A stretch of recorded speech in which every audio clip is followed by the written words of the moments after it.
नमस्कार, आप देख रहे हैं द हिंद 24 न्यूज और मैं हूं आपके साथ साक्षी निर्वाण। आइए नजर डालते हैं आज की कुछ बड़ी खबरों की ओर। सूरत के रांदेर क्षेत्र में हुई एक सनसनीखेज हत्या का रांदेर पुलिस ने मात्र कुछ ही घंटों में पर्दाफाश कर दिया। शारदानगर इलाके में देवी पूजक समाज से जुड़े युवक की हत्या पत्नी और उसके भाइयों द्वारा किए जाने की बात सामने आई। जानकारी के अनुसार मृतक अपने मित्र के साथ आरोपी महिला से मिलने गया था।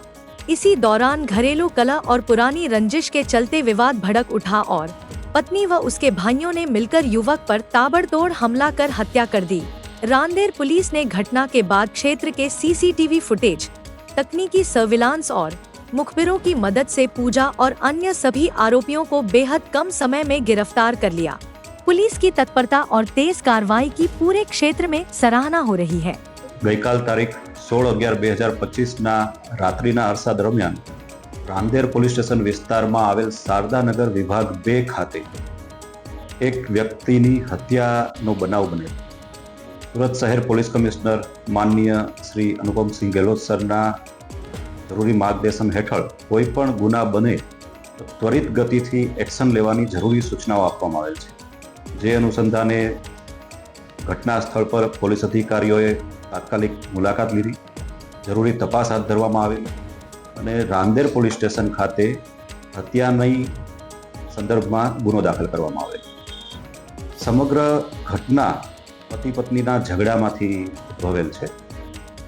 ફરિયાદી દિનેશભાઈ રાઠોડ પોતાની પત્નીથી અલગ સિંગણપુર ખાતે રહેતા અને કેટલાક સમયે તેની પત્નીની ઘરે જે શારદાનગર ખાતે રહે છે તેની મુલાકાત પણ લેતા। ગઈકાલ રાત્રિના અરસામાં ફરિયાદી દિનેશભાઈ તેના મિત્ર અજય સાથે, જે હાલમાં મૃતક છે, તેની સાથે પોતાના પત્નીના ઘરે બાળકોને મળવા માટે ગયેલ અને ઘરકંકાસ અને અન્ય કારણોસર ઝઘડો થયેલ। પૂજાબેનની સાથે હાજર તેના ભાઈ અજય તથા અન્ય 2 પાડોશી જે ત્યાં જ બાજુમાં જ રહે છે તેમના દ્વારા બંને વ્યક્તિઓ પર હુમલો કરવામાં આવેલ।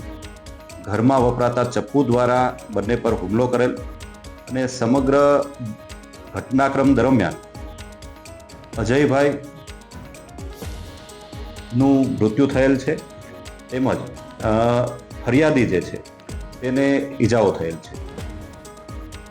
આ સંદર્ભે પોલીસ વિભાગની અલગ અલગ ટીમો બનાવી આરોપીઓને પકડવાની તજવીજ હાથ ધરવામાં આવેલ અને હાલમાં 4 આરોપીઓની ધરપકડ કરવામાં આવેલ છે અને આગળની કાર્યવાહી હાથ ધરવામાં આવેલ છે। પૂજા જે છે એ ફરિયાદીના પત્ની છે અને જે ફરિયાદી છે તે સિંગણપુર ખાતે રહેતા હોવાનું જણાયેલ છે અને અન્ય કોઈ સ્ત્રી સાથે તેના અનૈતિક સંબંધ હોવાનું જાણવા મળેલ છે અને આ જ કારણથી પોતાની પત્ની પૂજા સાથે તેઓને ઝઘડો પણ થયેલો અને આ જ કારણથી પૂજાએ તેના પતિ પર, જે આ ફરિયાદી છે, તેના પર ઘરમાં વપરાતા ચપ્પુ વડે હુમલો કરેલો અને પૂજાના ભાઈ દ્વારા ફરિયાદીના મિત્ર જે સાથે આવેલા તેના પર હુમલો કરેલો અને તેનું મૃત્યુ થયેલું। કંકાસ મુખ્યત્વે જે ફરિયાદી છે તેમનો અન્ય ડ્રાઈવર તરીકે, ટ્રક ડ્રાઈવર તરીકે વ્યવસાય કરે છે અને અન્ય એક યુવતી સાથે તેના સંબંધ હોવાની તેની પત્નીને શંકા ગયેલ છે અને એ કારણથી બંને વચ્ચે ઝઘડો થતો અને પતિ પત્ની અલગ રહેતા હતા। देखते रहिए द हिंद 24 न्यूज।